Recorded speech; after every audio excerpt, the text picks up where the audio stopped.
एक सवाल रोज का। आइए, टीजीटी और पीजीटी के लिए अब हम प्रतिदिन एक सवाल आपको देने वाले हैं। आज मैं जो बात करने जा रहा हूँ वह है 2021 में पीजीटी में आया हुआ प्रश्न। क्या था? बहुत छोटा सा है। Term single cell proteins refers to, single cell protein किसको रिफर करते हैं या सिंगल सेल प्रोटीन का क्या मीनिंग होता है।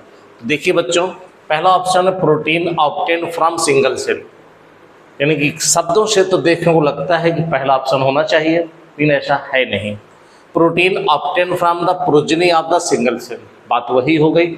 अगर सिंगल सेल की जो प्रोजनी होगी, जो उसकी संतान होगी, जो डॉटर सेल होगी, तो भी क्वेश्चन तो वही बनेगा।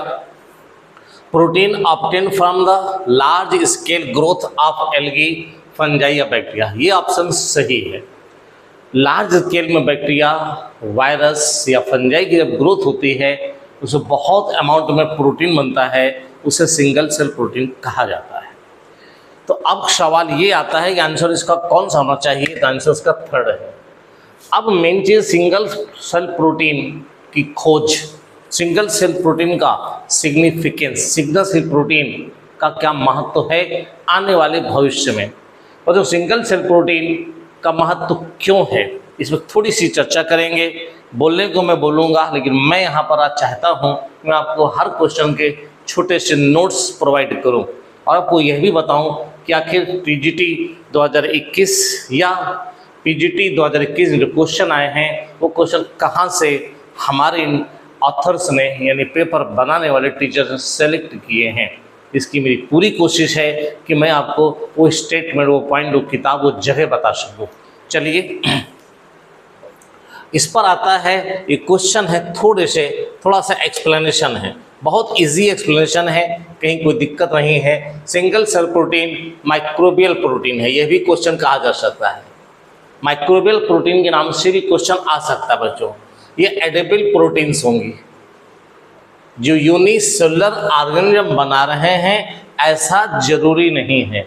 मशरूम को भी इसमें शामिल किया जा रहा है। मशरूम अगर मल्टी सेलुलर है तो क्यों शामिल कर रहे हैं, ये बताना भी बहुत जरूरी है।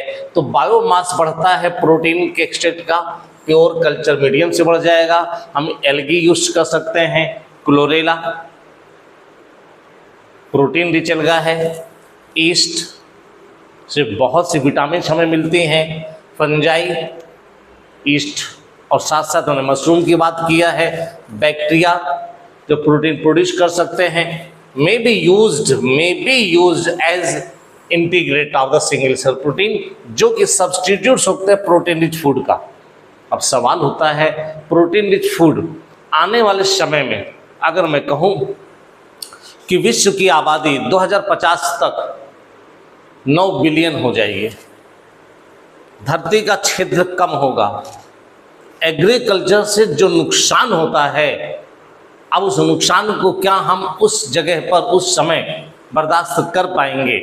उस धरती से नुकसान के बचने के लिए हमें इस प्रकार का कोई न कोई alternate source of the food खोजना होगा। इसलिए आने वाले समय में सिंगल सेल प्रोटीन का उपयोग भी बढ़ेगा, जरूरतें भी आवश्यकता के अनुसार बदलती हैं। चलिए, क्वेश्चन आता है, इंडस्ट्रियल एग्रीकल्चर के कारण हाई वाटर का यूज हो रहा है, हाई लैंड यूज हो रहा है, बायोडाइवर्सिटी बहुत डिस्टर्ब की जा रही है, जंगल काटे जा रहे हैं, अमेरिका के अमेजन फॉरेस्ट को काट करके सोयाबीन की खेती की जा रही है, जनरल इन्वायरमेंटल का नुकसान हो रहा है। ये सारी चीजें क्लाइमेट चेंज के लिए बहुत हद तक रिस्पॉन्सिबल है। तो जब हम जनरल एग्रीकल्चर में इतने नुकसान देख रहे हैं तो एमिशन हो रहा है, ग्रीन हाउस गैसेस का एमिशन हो रहा है। नो डाउट बेटा, single cell protein commonly grow in the agriculture waste. ये एग्रीकल्चर वेस्ट से ग्रो हो जाएंगी, इसमें जरूरत नहीं है बहुत बड़ी लैंड की। एंड सच, ठीक है, ecological footprint and water print of industrial, इस प्रकार से कहीं न कहीं हमें इससे बहुत फायदा मिलने वाला है। वर्ल्ड वॉर फर्स्ट और वर्ल्ड वॉर सेकेंड के समय ईस्ट का यूज किया गया था as a single cell protein Germany के द्वारा लार्ज स्केल पर। तो बच्चों कैसा लगा ये वीडियो सिंगल सेल प्रोटीन के बताने के लिए? इसमें संदेह मत पैदा करिए कि यह सिंगल सेल्ड होते हैं और सिंगल सेल से मिलेंगे ना, ऐसा नहीं है। ये बेटा यहाँ से प्राप्त होंगे, आंसर उसका थर्ड होगा।